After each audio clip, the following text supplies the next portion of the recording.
A'udzubillahi minasyaitonirrajim. Bismillahirrahmanirrahim. Assalamualaikum warahmatullahi taala wabarakatuh. Salam. Alhamdulillah, tsumma alhamdulillah. Pertama dan selamanya syukur pada Allah Subhanahu wa taala kerana dengan izin Allah kita dapat meneruskan sesi kuliah duha kita pada pagi ini. Yang mana seperti biasa pada pagi ini kita akan bersama Al-Fadhil Dr. Abdul Basit Abdul Rahman, yang mana kita akan menyambung sesi bacaan kitab kita ataupun buku kita bicara maqasid puasa. InsyaAllah kita akan memasuki siri ketiga pada pagi ini. Baik, jadi tanpa melengahkan masa, kita terus kepada Al-Fadhil Dr. Abdul Basit untuk meneruskan sesi kuliah kita pada pagi ini. Dipersilakan. Bismillahirrahmanirrahim. Alhamdulillahi rabbil alamin wassalatu wassalamu ala rasuli rabbil alamin. Nabiyyina wa habibina wa qudwatina Muhammad ibn Abdullah wa ala alihi wa sahbihi wa man sar ala nahjihi wa ihtada bihadihi wa istanna bisunnatihi ila yaumiddin, amma ba'du. Yang dihormati saudara moderator dan semua pengurusan sahabat-sahabat dalam Quranic Mind, muslimin dan muslimat, para penonton, para jemaah sekalian, Assalamualaikum warahmatullahi wabarakatuh. Alhamdulillah, kita panjatkan kesyukuran kepada Allah Azza wa Jalla kerana pada hari ini Khamis 17 Ramadan dah kita. Mana berlalu cepatnya Ramadan, sebagaimana kata para ahli fikir kata nisfuhu zahaba wa nisful baqi zahabun. Itu bahasa yang menarik. Nisful baqi zahabun. Maknanya Ramadan telah berlalu separuh dan yang separuh lagi itu dianggap seperti emas. Artinya masa yang berlalu cepat ini perlu kita manfaatkan sebaik mungkin, sebab kita tidak tahu bagaimana keadaan kita pada masa yang akan datang. Adakah kita akan bertemu lagi dengan Ramadan yang berikutnya ataupun tidak bertemu. Jadi para jemaah sekalian, bila kita tak tahu keadaan kita akan bertemu atau tak bertemu, bermakna ketika itu kita kena buat persiapan yang rapi, yang mantap, bahawa kemungkinan ini adalah merupakan Ramadan yang terakhir bagi kita. Dan alhamdulillah kita teruskan pengajian kita dalam kitab Maqasidus Shaum. Maqasidus Shaum ataupun diterjemah dengan matlamat puasa. Saya pilih terjemahan sahabat kita ini yang diterbit oleh Telaga Biru, di mana kitab ini ditulis oleh seorang tokoh Islam yang hebat, iaitulah nama dia Sultan Ulama. Ditulis oleh Sultan Ulama Izzuddin bin Abdul Salam As-Sulami rahimahullahu ta'ala, seorang yang dikenali dengan nama Sultan Ulama wa Bai'ul Muluk, penjual raja-raja. Ya, dia punya jawatan bukan main-main, Sultan Ulama, penjual raja-raja. Sebab apa nama dia Sultan Ulama? Kerana dia sangat ketegasan dia yang orang panggil luar biasa dari sudut ketegasan dia, sehingga dia boleh jual pemerintah beberapa orang amir-amir, gubernur-gubernur pada waktu itu yang masih lagi berstatus hamba. Tuan Syekh Izzuddin boleh menjual mereka. Kita kata ini satu perkara yang luar biasa, kerana itulah dia dikenali dengan nama Sultan Ulama wa Bai'ul Muluk, penjual raja-raja. Baiklah para jemaah sekalian muslimin dan muslimat, alhamdulillah kita syukur pada Allah Azza wa Jalla. Kebetulan pula hari ini ada peristiwa besar dalam dunia Islam ini, iaitu yang pertama 17 Ramadan adalah satu peristiwa disebut dengan nama hari ini dalam sejarah, iaitu berlakunya Ma'rakatu Badar Al-Kubra, peperangan Badar. Di mana peperangan Badar ini disebut oleh Allah Azza wa Jalla Yaumal Furqan, Yaumal Taqal Jam'an. Peperangan Badar iaitulah hari Furqan, makna hari pemisah di antara hak dengan batil, hari yang bertemu dua kumpulan. Kumpulan Islam yang dipimpin oleh Nabi sallallahu alaihi wasallam dan kumpulan yang dipimpin oleh Abu Jahal, dia panggil kumpulan pokok jahiliyah yang dipimpin oleh Abu Jahal. Mereka bertemu di mana? Bertemu di satu tempat, nama dia Badar. Nama tempat itu Badar. Jadi para jemaah sekalian, kita kata Alhamdulillah. Satu lagi peristiwa yang disambut oleh, boleh katakan rakyat kita bergembira di Malaysia ini, iaitu disebut dengan nama peristiwa Nuzulul Quran. Peristiwa Nuzulul Quran ataupun turunnya Al-Quran. Walaupun ulama berbeza pandangan, ada yang mengatakan 17, ada yang mengatakan 24. Yang penting bagi kita, ambillah peluang untuk mendekati Al-Quran, ambillah peluang untuk berinteraksi, beramal dengan Quran, kerana Allah Ta'ala sebut dalam Quran, Syahrul Ramadan allazi unzila fihi al-Quran hudan linnas wa bayyinatin minal huda wal furqan. Jadi Quran itu sendiri turun kepada apa? Kepada kita sebagai kitab hidayah, kitab petunjuk yang membezakan di antara hak dan batil, dan Al-Quran itulah yang menjelaskan segala-galanya. Kita kata Alhamdulillah. Karena itu sahabat-sahabat kita di bahagian Al-Quran yang telah memberi ruang kepada muslimin dan muslimat untuk mengaji Al-Quran, untuk belajar Al-Quran, kita kata jazahumullahu khairah. Sama ada secara talaqi, secara berkelas, dan hari ini pula ada secara online, macam-macam. Yang pentingnya, kita belajar Al-Quran itu melalui 3 tahap yang utama. Yang pertama, kita melalui proses belajar Quran. Proses mengaji Quran. Yang kedua, kita naik taraf kepada proses memahami Al-Quran. Memahami Al-Quran ataupun juga kita panggil tafsir ataupun tadabbur Quran.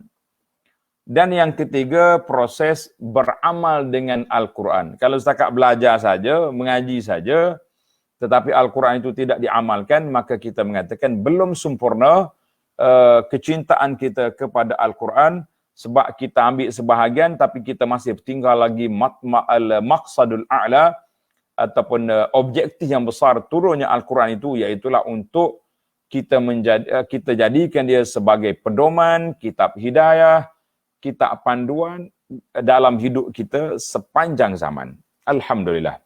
Baiklah para jemaah sekalian, 2 peristiwa besar ini perlu diingat. Yang pertama, peperangan Badar Al-Kubra. Yang kedua, Nuzulul Quran. Cuma hari ini ramai di kalangan masyarakat pakat duk tayang belaka, dia kata apa, salam nuzul Quran. Saya pun tak reti nak jawab. Macam nak jawab salam nuzul Quran? Kita kata salam beramal dengan Quran, salam baca Quran, itu yang sepatutnya yang kita kena fokus dan kita kena besarkan, insya-Allah. Baiklah para jemaah sekalian, para pelajar sekalian, alhamdulillah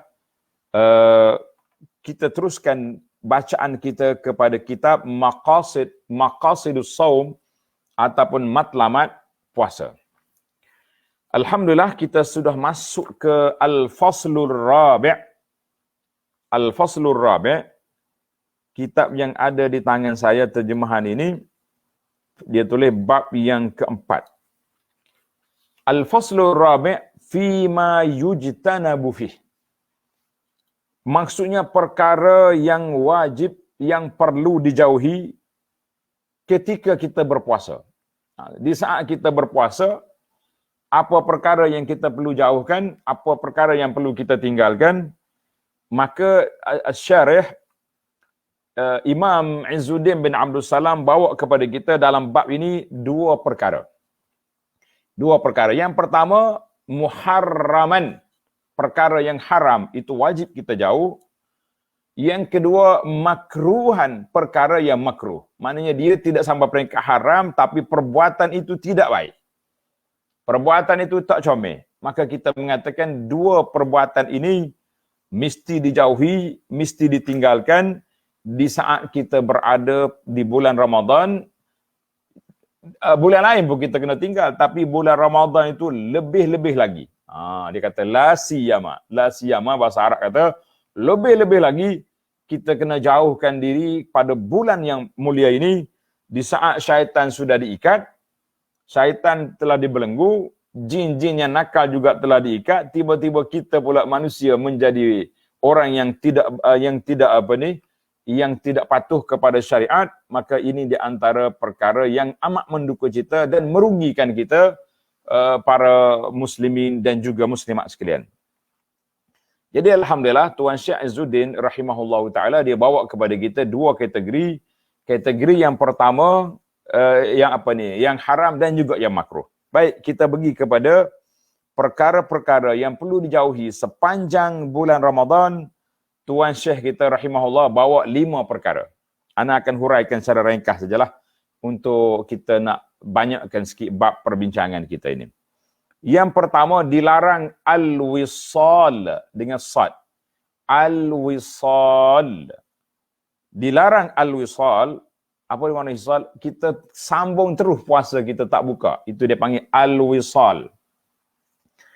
Yang kedua, larangan bercumbu ataupun bercium pada bulan Ramadan. Yang ketiga, berbekam. Berbekam. Yang keempat, memakai celak mata. Yang kelima, melakukan istinsyaq, masuk air ke dalam hidung ketika berwuduk. Ketika berwuduk. Baik, para jemaah sekalian, kita pergi kepada al-awal. Yang pertama, larangan al-wisal. Apa dia makna wisal? Tengok dalam kitab kita ni ada. Al-wisal ialah puasa 2 hari atau lebih tanpa makan dan minum. Mana tak berbuka. Antara kedua-duanya. Mana dia kata gini aku nak puasa direct 3 hari 3 malam. Boleh ke tak boleh? Jawabnya tidak boleh. Tidak boleh. Imam Syafi'i rahimahullah menjelaskan bahawa ia makruh. Ada kata makruh dan pendapat yang asah yang kuatnya makruh tahrim. Artinya makruh yang membawa kepada haram. Jadi kenapa kita nak buat benda yang tidak disyariatkan kepada kita? Baik. Qala Abu Hurairah radhiyallahu anhu, naha Rasulullah sallallahu alaihi wasallam 'anil wisal. Abu Hurairah cerita, Nabi sallallahu alaihi wasallam melarang daripada al-wisal. Nabi larang. Lalu seorang lelaki daripada kalangan muslimin, di kalangan para sahabat pun bertanya, sesungguhnya Tuan, makna Nabi sallallahu alaihi wasallam tuwasil. Rasulullah boleh sambung puasa. Jadi dia tengok Nabi puasa. Nabi sambung puasa. Maka dia tanya. Menarik. Kalau dia tak tanya, kita tak faham. Qala sallallahu alaihi wasallam, wa ayyukum mithli. Inni abitu yut'imuni rabbi wa yasqini. Siapakah dari kalangan kamu yang serupa dengan aku? Nabi tanya, mu nak ikut aku? Siapa dari kalangan kamu orang yang mempunyai kelebihan seperti aku? Maka sesungguhnya aku bermalam dalam keadaan Tuhanku memberi makan dan memberi minum. Maknanya itu mukjizat Nabi sallallahu alaihi wasallam. Boleh jadi dia tak lapar. Tetapi Nabi sallallahu alaihi wasallam tidak ajar kepada kita umat dia supaya berwisal ataupun sambung puasa. Tak kala para sahabat radhiyallahu anhu, hadis Abu Hurairah ni diriwayat Imam Bukhari dan Muslim, mana hadis yang sahih. Tak kala para sahabat enggan berhenti daripada melakukan wisal, dia orang nak ikut juga Nabi. Sahabat ni dia cinta sangat ke Nabi sallallahu alaihi wasallam, dia nak ikut. Nabi terus melakukan wisal dengan mereka sehari demi sehari. Kemudian mereka melihat anak bulan, lalu baginda bersabda, "Lau ta'akhkhara al-hilal lazidtukum." Dia kata maksudnya sekiranya anak bulan terlewat, maknanya anak bulan Syawal ni kan. Kamu Tak mari lagi bulan, aku tambah lagi hari. Mana Nabi kita larang. Orang dah orang larang, janganlah ikut. Orang larang, janganlah ikut. Kan? Sebab Nabi SAW dah sebut dah tadi, siapa di kalangan kamu orang yang boleh apa? Macam aku, diberi kelebihan oleh Allah Azza wa Jalla, supaya aku ni boleh wisal. Kan? Baik.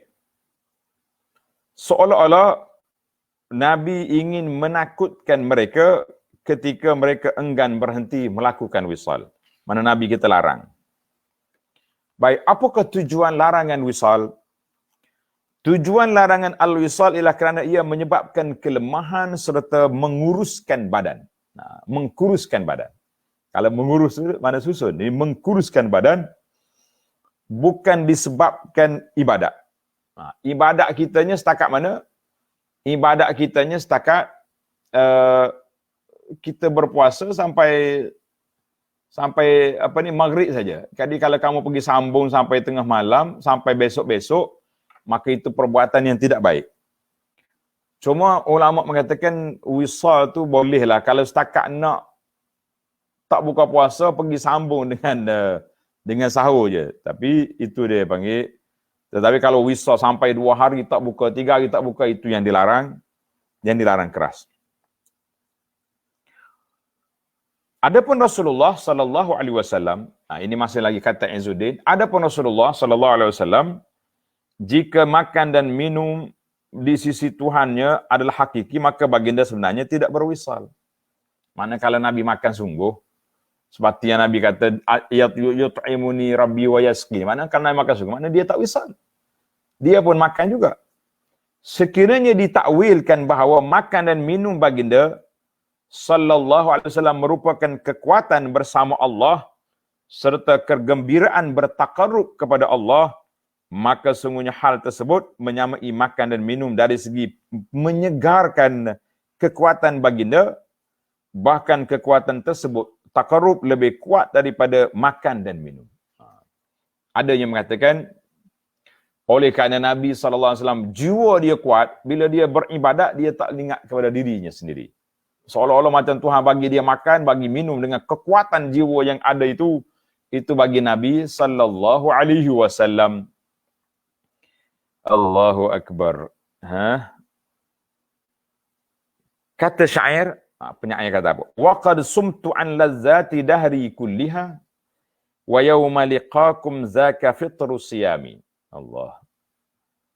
Sesungguhnya aku berpuasa daripada segala kelazatan dunia seumur hidupku, dan pada hari bertemumu maka itulah sebenarnya hari aku buka puasa. Ini kata-kata ahli-ahli ibadat lah.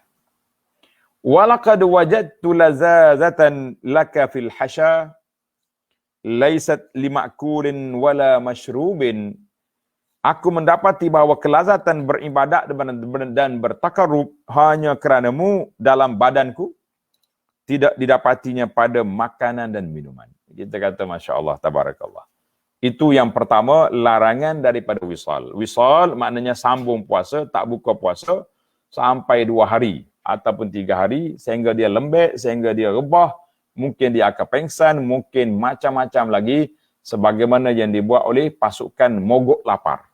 Kumpulan mogok lapar tu dia wisal. Tapi dia mogok lapar, dia tidak takarrub ilallah, dia hanya nak bantah apa yang dia tak suka, apa yang dia tak setuju, maka dia pun tak makan. Supaya nak mencari perhatian masyarakat luar daripada penjara yang dia duduk itu. Baik para jemaah sekalian, kita pergi kepada perkara larangan yang kedua, al-qublah. Kalau bahasa Arab ditulis al-qublah, qaf dengan baris depan. Al-qublah iaitu bercium pada bulan Ramadan. Maka apa dia? Kata Aisyah radhiyallahu anha dalam hadis, kana Rasulullah sallallahu alaihi wasallam yuqabbilu wa huwa sha'im wa yubashiru wa huwa sha'im walakinnahu amlakakum li irbihi. Maksudnya Nabi sallallahu alaihi wasallam ada bercium dengan isterinya sedangkan baginda berpuasa. dan bersentuhan dengan isterinya sedangkan baginda sedang berpuasa. Kata Aisyah radhiyallahu anha, namun kita kena ingat baginda paling kuat menahan hajatnya, nalurinya. Dia boleh kontrol. Dia Nabi SAW. Hadis ini dikeluarkan oleh Imam Bukhari dan Muslim. Maka oleh itu, kata di para ulama Islam, individu yang telah lanjut usianya dan rasa terselamat daripada godaan syahwat serta merusakkan puasanya, maka harus baginya bercium. Jika orang muda yang rasa tidak aman, tidak selamat, maknanya orang muda lah, lebih-lebih lagi yang baru-baru kahwin ni, kan? Maka dimakruhkan baginya bercium, ini kerana perbuatan sedemikian membuka jalan kepada kerosakan ataupun berisiko tinggi ke arah merosakkan ibadat yang tersebut. Mungkin mula-mula cium, akhirnya dia akan pergi kepada melakukan persetubuhan di siang Ramadan, maka dia telah melanggar banyak perkara yang dilarang oleh Allah Azza wa Jalla. Cuma timbul di sini bentuk ciuman. Nah, kita kena detailkan di sini. Bentuk ciuman tu macam mana? Kata ulama, al-qublatu dua jenis. Yang pertama, ciuman yang tidak ada nafsu. Dia panggil cium kasih sayang. Cium kasih sayang. Seperti anak cium ayah. Ataupun cium, kita pergi cium ibu kita. Masya Allah, selamat berpuasa. Kita cium mak kita. Cucu kita. Maka itu dia panggil cium kasih sayang. Cium rahmah. Maka ini tidak dilarang, tidak makruh. Yang menjadi persoalannya, jadi masalahnya, dia panggil al-qublatu mahallus syahwah. Cium yang membawa kepada syahwat, iaitulah ciuman suami isteri. Sebab itu, dia ada beberapa tempat yang kita dilarang ayah cium anak ataupun cucu siapa saja pun tak boleh bercium, iaitu kita boleh cium anak kita di dahi. Ya, anak biasanya kalau nak hormat ke mak, kita cium tangan. Tapi cium tangan sungguhlah cium tangan. Ni anak kita sekarang ni, dia bukan cium tangan mak, dia hantuk dengan kepala dengan dahi dia. Dia pegang tangan kita, top bagi. Oh, sakitnya. Orang cium ni kasih sayang. Kita cium saja. Itu dia panggil cium kasih sayang. Maka kita boleh cium di dahi, kita cium di tangan, cium di pipi, tapi bukan cium di mulut. Jangan cium di mana? Di mulut. Dia panggil qublatul fam, la hadza mahallus syahwah. Itu hanya untuk suami dengan isteri. Ayah dengan ibu je boleh benda tu. Yang lain-lain tidak diajarkan. Jadi kena hati-hatilah.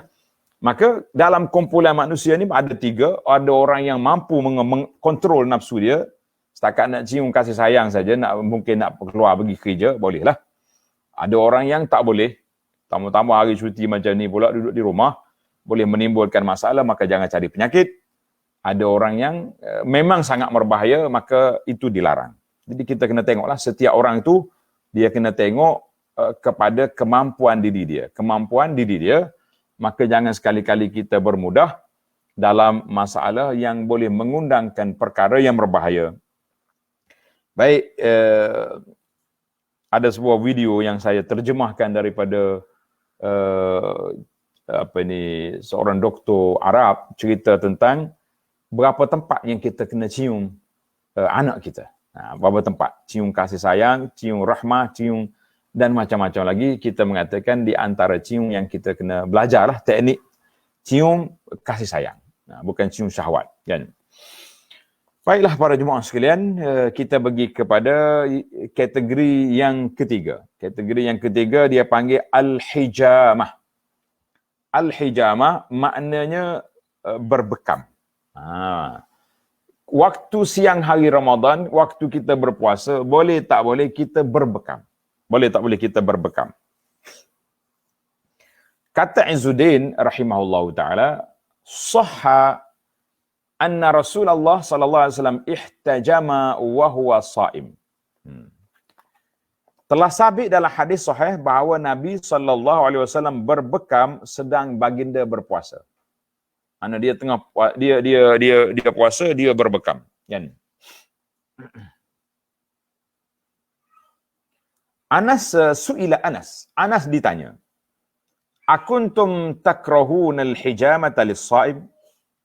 Orang tanya, Anas, adakah kamu makruh, maknanya tak suka, larang berbekam bagi orang yang berpuasa?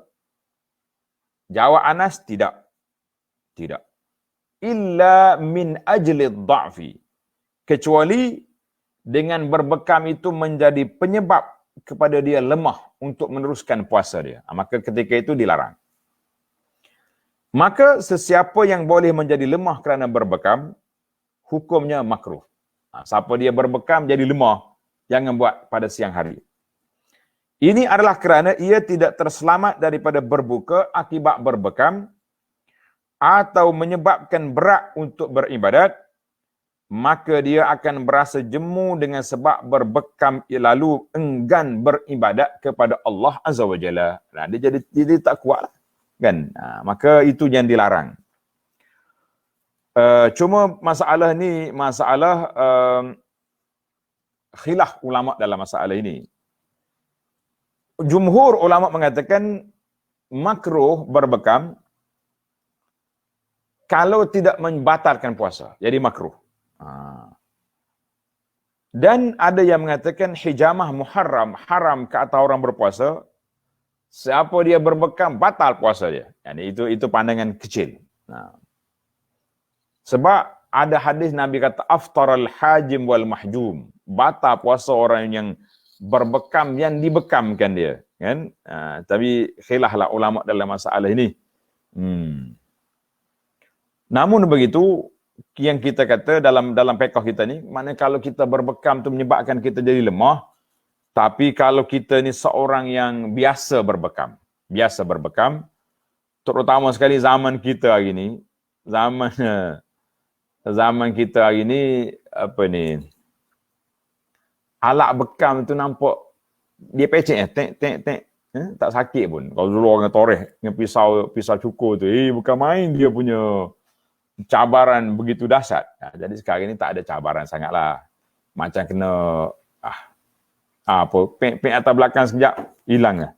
Jadi insya-Allah tidak menjadi masalah. Tapi kalau orang jenis pemabuk darah, dia kalau tengok darah dia jadi pening je, jangan buat sebab boleh membatalkan puasa, maka itu dilarang. Baiklah para jemaah sekalian, sebenarnya hukum hijamah di bulan Ramadan ini khilaf ulama itu panjang juga khilaf tu. Dia akan menarik masalah ini kepada satu kes, boleh tak boleh kita derma darah di bulan Ramadan, mana mengeluarkan darah. Jadi anda tak nak masuk di sini, para jemaah sekalian, cukuplah kita pergi kepada tajuk kita berbekam. Dalam masalah derma darah di bulan Ramadan, saya rasa kita sudah ada video lain. Tuan-tuan boleh tengoklah dalam siri-siri kuliah Hana dalam YouTube, tajuk dia Halaqah Abu Anas Madani. Halaqah Abu Anas Madani dalam YouTube, cari di sana banyak sekali, ribu. Kalau tengok ke angka yang dikeluar oleh YouTube, dia kata sudah berapa ribu kita punya video yang ada dalam tu. Banyak sekali. Jadi mudah-mudahan ada manfaatlah kepada ummah, kepada masyarakat, insya-Allah. Baik, saya nak pergi kepada yang ketiga, yang keempat. Perkara larangan yang keempat, al-kuhlu. Al-kuhlu dengan mana memakai celak mata. Makai celak mata. Kana Anasu radhiyallahu anhu yaktahilu wa huwa sha'im. Anas bin Malik radhiyallahu anhu pernah memakai celak sedangkan dia berpuasa. Dia puasa, dia pakai celak. Wa qala al-A'mash. Al-A'mash, seorang ulama besar di kalangan salafus salih, dia kata apa? Aku tidak melihat seorang pun daripada kalangan sahabat kami, ulama-ulama tabi'in ini, yang memakruhkan pakai celak bagi orang yang berpuasa. Mana tak makruh. Al-Ibrahim An-Nakhai memberi rukhsah ataupun kelonggaran untuk memakai celak bagi orang yang berpuasa, menggunakan as-sabir, nama jenis celak. Dia kata sabir air atau jus yang dihasil daripada jenis pokok yang pahit. Nah, sabir ni pokok jadam kata orang itu. Dia ambil benda tu, dia buat celak. Ini tiada beza antara celak dengan yang tajam sehingga rasanya masuk ke dalam halkum, dengan jenis lain. Namun lebih baik aula menjauhinya sebagai keluar daripada khilaf para ulama. Ulama khilaf dalam masalah ini. Ulama khilaf dalam masalah ini. Maka jumhur ulama, majoriti ulama, annal qula laisa mamnu'an. Celak mata tidak dilarang, wala mufattiran, dan tidak membatalkan puasa. Celak mata tidak dilarang dan tidak membatalkan puasa. Wa zahaba ba'du ahli ilmi, sebahagian ulama dalam mazhab Hambali mengatakan al-kuhlu yahrum, haram kata orang puasa. Kalau dia bercelak juga, maka itu dia panggil boleh membatalkan. Itu pandangan kecil. Majoriti kata tak batal. Dalam mazhab kita pun, mazhab Syafi'i juga tidak batal. Maka kita mengatakan tidak batal lah, kerana beberapa orang sahabat dan juga tabi'in, Anas dan lain-lain ulama telah mengeluarkan fatwa orang wanita boleh bercelak mata pada waktu, wanita dan laki-laki pun boleh celak mata pada waktu dia berpuasa. Wallahu alam. Baiklah. Kita pergi kepada perkara yang kelima dalam bab perkara yang patut dijauhi, iaitu al-istinsyaqu fil wudu. Melakukan istinsyaq. Apa dia istinsyaq? Masuk air ke dalam hidung. Itu dia panggil istinsyaq, maknanya kita masuk air ke dalam hidung kita. Kan waktu kita kan disunatkan waktu berkomo-komo, waktu kita berwuduk kita disunatkan berkomo-komo dan masuk air dalam hidung. Cuma bagi orang yang berpuasa bagaimana? Ini kita ni cakap bagi orang berpuasa.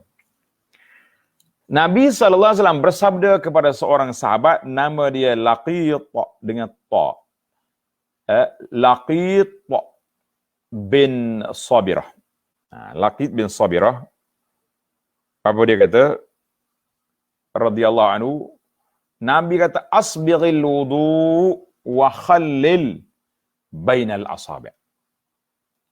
Nabi kata, ya Laqit, sempurnakan wudu. Dan selatilah antara celah jari jemari. Mana antara celah jari ini kita kena gosok. Supaya air itu sampai, pastikan air sampai. Wa baligh fil istinsyaqi illa an takuna sha'iman. Ini tajuk kita. Dan hendaklah kamu berlebih-lebih, maknanya kuat juga berkomo-komo, masuk air dalam hidung, istinsyaq, kecuali ketika kamu berpuasa. Hadis ini dikeluarkan oleh Ashabus Sunan, kan? Tirmizi, Abu Daud, Nasa'i dan Ibnu Majah. Maka hadis ini ada larangan. Nabi SAW melarang daripada mubalaghah. Mubalaghah makna kuat sangat. Kita duduk masuk air dalam hidung itu kuat sangat. Bersangatan ketika istinsyaq, kerana ia berisiko kepada ibadat dan menyebabkan batalnya puasa kalau masuk air dalam rongga kita. Maka kita kena hati-hatilah. Jangan banyak sangat. Sekadar letak air di biar sikit masuk boleh. Tapi waktu kita puasa ni jangan kuat. Alhamdulillah. Tamatlah kita 5 perkara yang patut dijauhi. Yang patut dijauhi ketika kita berpuasa. Jadi ada yang kata haram, ada yang makruh. Maka benda tu perkara khilaf. Tapi eloknya kita tak usah buatlah di bulan ini. Ada pun benda-benda lain, benda yang tentu haram, mengumpat apa benda, itu wajib dijauhi. Itu wajib dijauhi.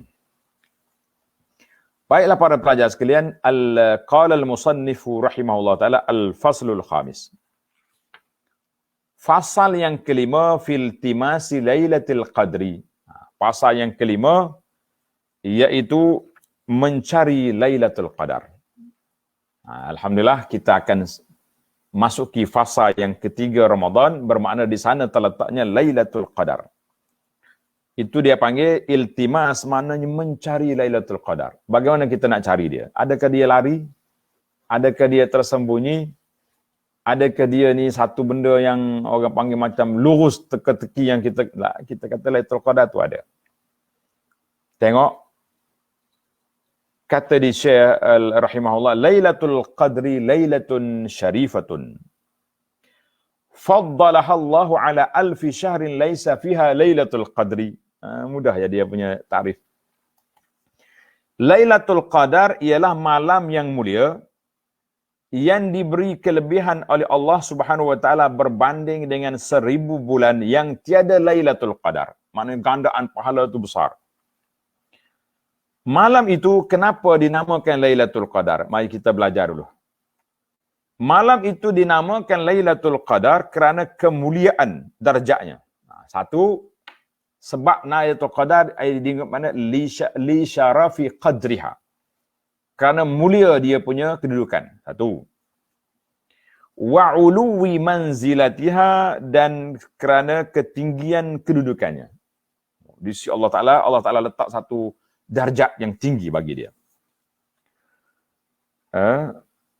Yang ketiga, semua rezeki dan ajal manusia pada setahun itu ditentukan pada malam. Dilaporkan pada malaikat pada malam itu. Itu yang panggil qadar, takdir. Itu satu. Jadi kita tahu malam Lailatul Qadar itu sebab apa? Yang pertama kerana kedudukan dia. Ta'zim. Malam yang agung. Itu maknanya Lailatul Qadri ay malam al-mu'azzam. Yang kedua, malam Lailatul Qadar juga dengan makna apa tadi? Ulu manzilatiha. Ada ulama mengatakan al-qadar bimakna tadyiqa. Tanda satu lagi. Al-qadar dengan makna at-tadyiq, malam yang sempit. Malam yang sempit. Apa dia sempit? Kan malaikat turun ramai ke bumi pada malam itu, maka sempit bumi ini dengan kedatangan para malaikat. Kita kata Masya Allah, Tabarakallah. Itulah. Ada yang mengatakan qadar dengan makna takdir. Malam itu malam yang diputuskan segala perkara yang akan berlaku pada tahun ini. Akan berlaku pada tahun ni. Jadi malam itu qadar ni yang kita akan lalui. Untuk tahun ni, rekod malaikat akan terima pada malam itu, dia tengok. Dia tengok nama fulan, Mamak bin Dola, mati bulan 2. Dia duduk berjalan sana sini, senarai mati sudah ada di tangan malakul maut. Allahu Akbar. Jadi kita pun tak tahu, kita ni duduk di senarai mana, senarai mati ke senarai hidup. Jadi kita berdoa kepada Allah SWT, semoga Allah Ta'ala panjangkan umur kita, dapat melakukan yang terbaik sepanjang hidup kita ini, insya-Allah. Baik. Sesungguhnya para malaikat tanazzalul malaikatu warruh fi tilkal lailah. Para malaikat dan ar-ruh tu makna Jibril. Malaikat tu Jibril itu malaikat tapi disebut nama khas. Macam kita jugalah. Duduk dalam majlis tuan-tuan muslimin dan muslimat, tapi dia sebut lagi nama. Fulan bin Fulan, Datuk, Datin, Tuan Haji yang amat berbahagia, yang itu dia panggil nama khas. Sedangkan kalau kata muslimin muslimat, hadiri hadirat, semua sudah masuk. Oleh kerana kemuliaan Jibril, maka diberi nama khas. Ar-Ruh, itu dia panggil, maksudnya Jibril. Para malaikat dan malaikat Jibril, ketua mereka, turun pada malam itu dan memberi salam kepada orang yang bersungguh-sungguh beribadat. Allah. Cuma kita tak dengar. Kalau kita dengar, mati malam Lailatul Qadar kita. Para alim ulama berselisih pandangan, adakah mereka memberi salam kepada mereka atau hanya menyampaikan salam daripada Tuhan? Khilaf ulama lah. Ada kata malaikat bagi salam sendiri, ataupun dia buat salam daripada Allah Azza wa Jalla, taslimu Rabbil Alamin. Kita kata dua-dua itu besarlah. Malaikat bagi salam kepada kita besar, kalau salam daripada Allah lagi besar. Sesungguhnya malam di mana terdapat dalamnya perayaan serta salam daripada Tuhan, salam daripada Allah Azza wa Jalla, Tuhan sekalian adalah suatu malam yang layak untuk menjadi malam yang lebih baik daripada 1000 bulan. Dan layak untuk dicari-cari oleh mereka yang mencarinya, serta dituntut oleh mereka yang mendambakannya. Jadi kalau siapa dia nak, bangunlah dia pada malam tu. Beribadatlah dia kepada Allah sebanyak mungkin. Kerana itu, Rasulullah sallallahu alaihi wasallam iltamasaha ma'a sahbihi, mencarinya, maknanya menghidupkan malam-malam 10 akhir Ramadan bersama para sahabat, dan amalan tersebut diteruskan oleh para sahabat dan orang-orang yang saleh min ba'dihi, selepas daripada Nabi. Jadi hari ini pun kita tengok ramai di kalangan masyarakat beriktikaf mereka pada malam 10 akhir Ramadan. Lish? Kenapa? Kerana mereka nak menghidupkan malam Lailatul Qadar datang, dia sedang beribadat kepada Allah Azza wa Jalla. Baik, di manakah malam Lailatul Qadar itu duduk di mana? Timbul soalan lagi, malam Lailatul Qadar berada di mana? Kan? Jawab dianya,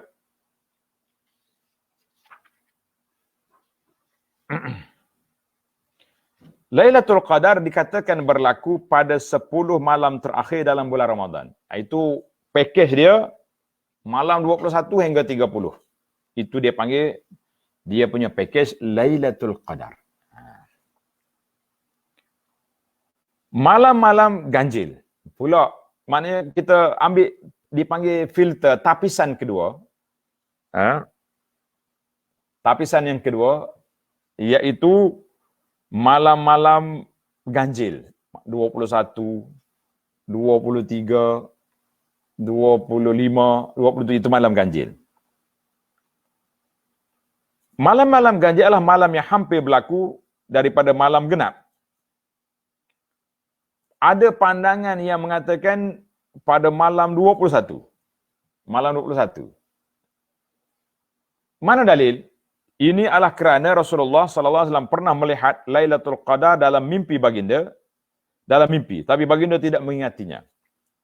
Rasulullah SAW menyebut bahawa baginda sujud pada subuh malam tersebut di atas air dan tanah. Maknanya tanah basah, lembap. Tanah lembap. Pada dahi serta hidung baginda Nabi SAW. Maknanya kebetulan malam yang berlaku tu malam 21. Selain itu, malam 21 lebih kuat lagi berdasarkan penceritaan bahawa bulan pada malam tersebut kelihatan seperti separuh pinggan, yang terbelah dua, mana setengah. Kebiasaannya bulan tidak akan menjadi seperti separuh pinggan yang terbelah dua, melainkan pada malam ke-7 dan malam ke-21. Kita kata tidak menjadi masalah. Malam yang berlaku itu bila? Yang berlaku itu kepada Nabi SAW pernah berlaku pada malam 21. Maka kerana itulah para ulama Islam, kata di syarah kitab ni, kata malam 21 masyhur qauli Syafi'iyah. Ulama-ulama Syafi'i nampaknya malam 21. Baik. Jadi kita kata malam 21 itu pada tahun yang berlaku pada zaman Nabi SAW. Maka para ulama mengatakan malam Lailatul Qadar ni tatanaqqal, berpindah-pindah. Malam tahun ni 21, tahun depan 23, mungkin tahun yang berikutnya malam 27. Kalau tidak, tak payah cakap banyak. Tunggu malam 21 je lah. Malam 22 tak payah pergi masjid buat kuih je. Kan? Jadi maka malam 21 itu malam yang berlaku salah satu daripada malam ganjil. Jadi tak boleh sedar hatilah kita. Baik. Kita pergi berpindah kepada bayan fadilatu qiyami Lailatul Qadri, penjelasan kelebihan malam Lailatul Qadar. Apa kelebihan dia? Antara fadilat malam ini adalah sesiapa yang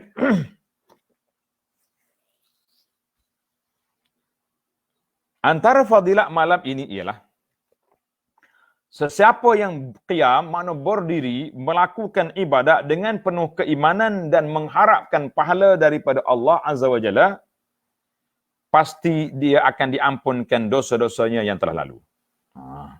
Diampunkan dosa-dosa yang telah lalu sebagaimana sabda Nabi sallallahu alaihi wasallam dalam hadis yang sahih, man qama lailatal qadri imanan wa ihtisaban ghufira lahu ma taqaddama min zambihi.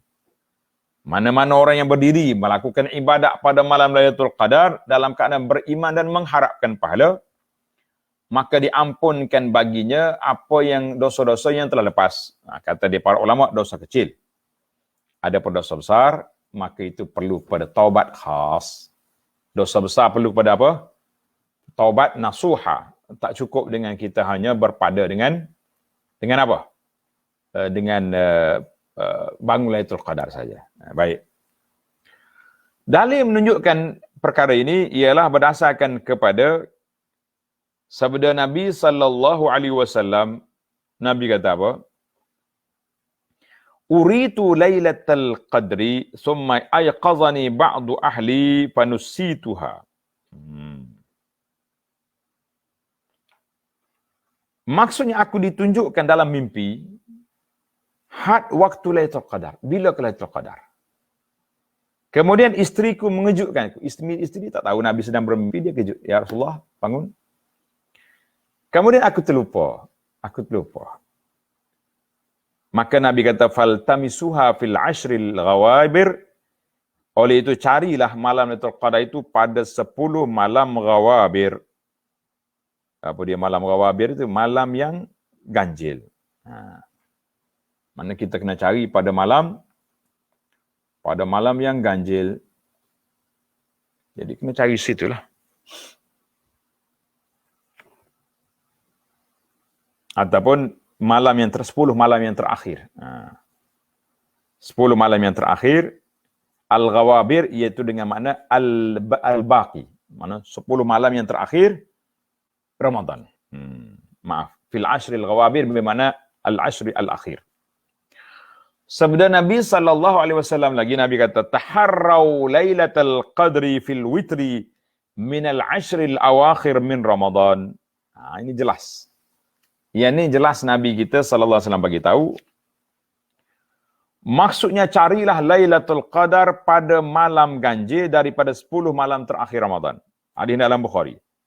Mana jelaslah para jemaah sekalian, kita kena cari Lailatul Qadar itu bila? Malam yang ganjil, malam yang terakhir. Abu Hurairah radhiyallahu anhu berkata, kami pernah berbincang mengenai Lailatul Qadar di samping Rasulullah sallallahu alaihi wasallam. Jadi kita duduk dekat dengan Nabi, kita pun duduk bincang-bincang tentang tazakarna Lailatul Qadri inda Rasulillah sallallahu alaihi wasallam. Kami bincang. Faqala, maka Nabi pun bagi tahu. Nabi kata apa? Ayyukum yadhkuru hina tala'al qamaru wa huwa mithlu syiqqi jafnah. Nabi kata, siapa antara kamu yang ingat ketika bulan muncul seperti separuh pinggan yang terbelah dua? Hadis ini dalam Muslim. Itu menunjukkan bahawa pinggan terbelah dua.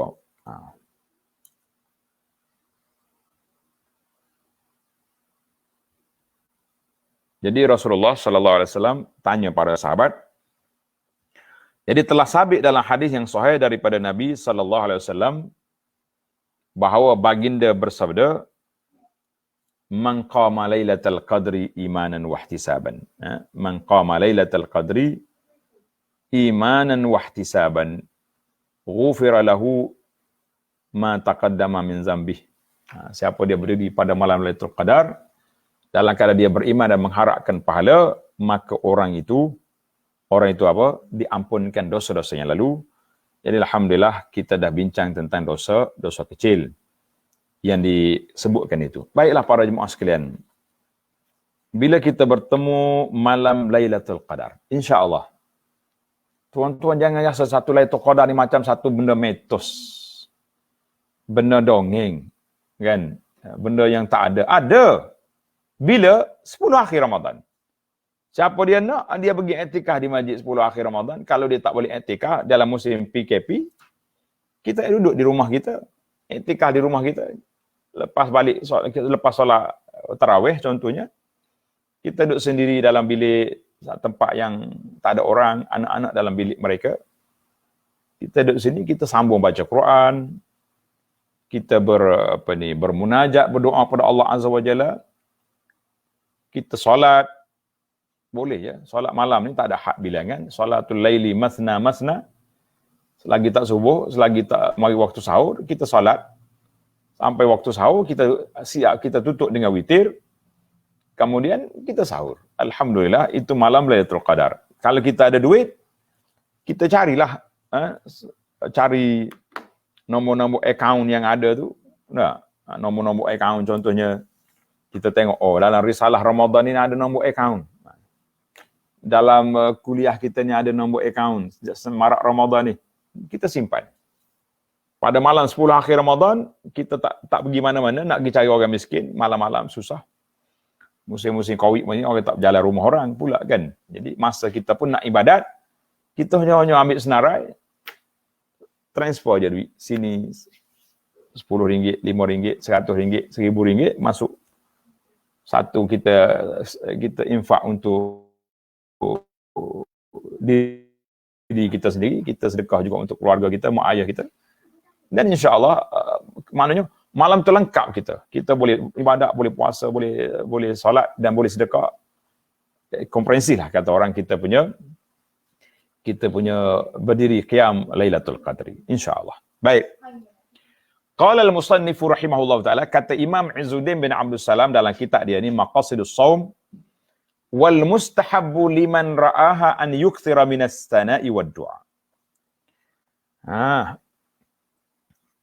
Maksudnya sangat digalakkan, mustahab digalakkan bagi sesiapa yang menemui malam Lailatul Qadar. Mana kita tak nampak. Ada orang tanya apa tanda Lailatul Qadar ni ustaz? Macam-macam tanda. Ada kata air laut jadi tawar. Air dalam perigi naik sampai ke atas. Macam-macam. Anjing tak menyalak malam tu. Pokok-pokok sujud, kita kata semua tu cerita yang tak ada dalil. Khurafat sebahagian daripadanya, kan? Tak payah. Lailatul Qadar ni satu malam yang berlaku di 10 akhir Ramadan. Bersiaplah kita setiap malam, insya-Allah. Kemudian bila kita pada malam-malam akhir Ramadan itu elok kita berdoa, membanyakkan puji-pujian dan berdoa kepada Allah Azza wa Jalla. Salah satu daripada doa yang diajar oleh Nabi SAW kepada Sayyidah Aisyah radhiyallahu anha, bila Aisyah tanya, "Ya Rasulullah, apa yang kami nak buat kalau jumpa Lailatul Qadar?" Maka Nabi kita ajar doa ni. Ikut semua. Allahumma innaka afuwun tuhibbul afwa fa'fu anni. Kata Allahumma innaka afuwun tuhibbul afwa fa'fu anni. Allahumma kata innaka afuwun tuhibbul afwa fa'fu anni. Ya Allah, tengok makna dia. Ya Allah, ya Tuhanku, sesungguhnya engkau apa? Maha afuwun. Sesungguhnya engkau maha pengampun. Suka memaafkan hamba-hambamu. Allah Ta'ala ni suka memaafkan hamba-hamba dia.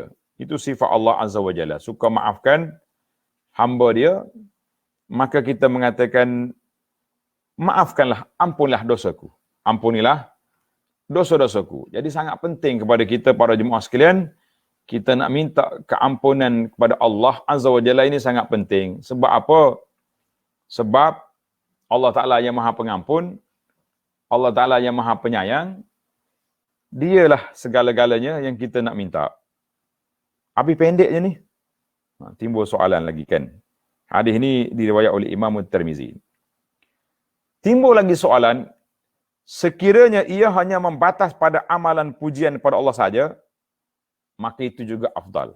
Manakala kita puji Allah saja pun tak apa. Ini berdasarkan riwayat, ada riwayat daripada Nabi SAW. Hadis ni hadis kursi. Man syaghalahu zikri an mas'alati, man syaghalahu zikri an mas'alati a'taituhu afdala ma u'tiyas sa'ilin. Maksudnya, sesiapa yang sibuk dengan zikir kepadaku daripada meminta-minta. Dia tak minta, dia tak zikir. Ya subhanallah, alhamdulillah, Allahu akbar, wala hawla wala quwata illa billah. Dia tak kata, ya Rabbi, berilah kepada aku keampunan pada malam ini. Apa jadi?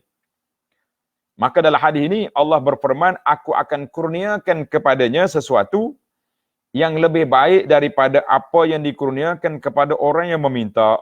Allah. Maknanya, Tuhan akan beri kepada kita sebaik-baik permohonan yang dipohon oleh orang pada malam Lailatul Qadar itu, sebaik-baik permohonan, maka itulah yang terbaik yang diminta. Allahu Akbar. Cuma hadis ini dikeluar oleh Imam Al-Baihaqi dalam kitabnya Syu'abul Iman, dan adalah sedikit perbincangan para ulama tentang sanad dia. Baiklah, yang penting bagi kita para jemaah sekalian, eloklah kita berdoa, kita berzikir, kita puji Allah Azza wa Jalla. Sebab apa? Kita nak semua yang kebaikan-kebaikan itu dapat kita raihkan. Para jemaah sekalian, itu di antaranya. Seorang penyair, nama dia Umayyah. Dia kata apa? A'azkuru hajati am qad kafani haya'uka inna shimatakal haya'u idza asna alaikal mar'u yawman kafahu min ta'arrudihi sana'u. Apa dia kata ni? Syair ini dikemukakan oleh seorang penyair bernama Umayyah bin Abis Salt kepada Abdullah bin Jun'an At-Taimi. Dia kata apa? Tengok terjemahan dia. Maksudnya adakah aku perlu menyebut akan hajatku, atau adakah sifat maluku kepadamu telah mencukupkan aku? Sesungguhnya sifatmu ialah malu. Apabila seorang memujimu suatu hari, cukuplah baginya daripada memuji lagi. Apa cerita dia ni? Tengok dalam huraian ni ada. Maksud yang dikendaki di sini ialah Umayyah memuji Abdullah bin Jud'an bagi mendapatkan sesuatu hajat. Dia tidak perlu meminta-minta daripada Abdullah, hanya dengan pujian yang dilontarkan, pasti hajatnya akan tercapai. Begitulah penyair-penyair zaman dulu, dia pergi puji khalifah, pergi puji raja, semua dapat pulangan belaka. Sekiranya ini dilakukan kepada makhluk, maka bayangkan bagaimana jika dilakukan kepada Al-Khaliq. Maknanya kalau kita dengan manusia kita puji-puji, kita akan dapat. Bagaimana kalau kita dengan Allah Azza wa Jalla, tentulah lagi dapat. Tetapi bagi itulah kita kata, eloknya kita campur di antara dua lah. Kita puja Allah Azza wa Jalla, dan kita juga berdoa memohon hajat yang kita nak, insya-Allah. Kata seorang ulama Islam, Syekh Ibn Al-Qayyim rahimahullah ta'ala, dia kata, iza kunta tad'u, bila kita berdoa, dan waktu itu pun sempit dah masa. Nak habis dah waktu mustajab, dekat nak maghrib dah, contohnya dekat nak subuh.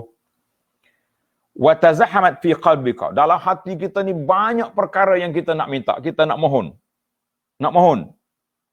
Maka pohonkanlah.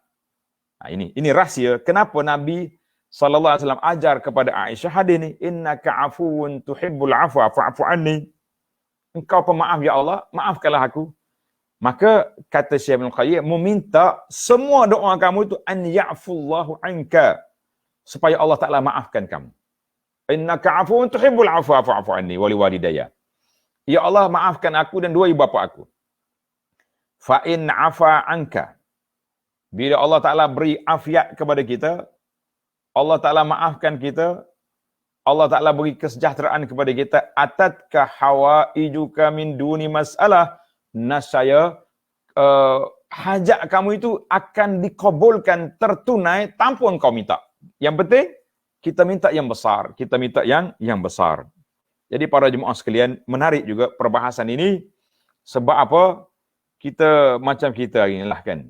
Bila kita nak minta dengan Allah Azza wa Jalla syurga. Kita jangan hantar menu, kita minta nak masuk syurga aja. Sebab dalam syurga Tuhan dah sediakan tempat tinggalnya, dia punya makanannya macam-macam bidadari. Jadi kalau kita duk hantar menu, nak menu tu menu ni, kita kata buat panjang cerita je. Boleh masuk? Dapat. Alhamdulillah, dalam malam Lailatul Qadar ni Allah Taala, Nabi kita selalu ajar kepada kita doa yang pendek, innaka afuwun tuhibbul afwa fa'fu anni. Ya Allah, ampunkan, engkau pemaaf, suka maaf, maafkanlah dosa aku. Ketika itu, alhamdulillah para jemaah sekalian, kita akan dapat apa yang kita nak, insya-Allah. Pernah satu hari, ini kisah. Sayyidina Umar bin Khattab radhiyallahu anhu panggil orang ramai untuk berdoa. Doa istisqa, nak minta hujan. Dia panggil. Dalam doa Sayyidina Umar tak minta hujan. Tapi dia suruh orang istighfar. Istaghfiru rabbakum, istighfar, banyak taubat, banyak taubat.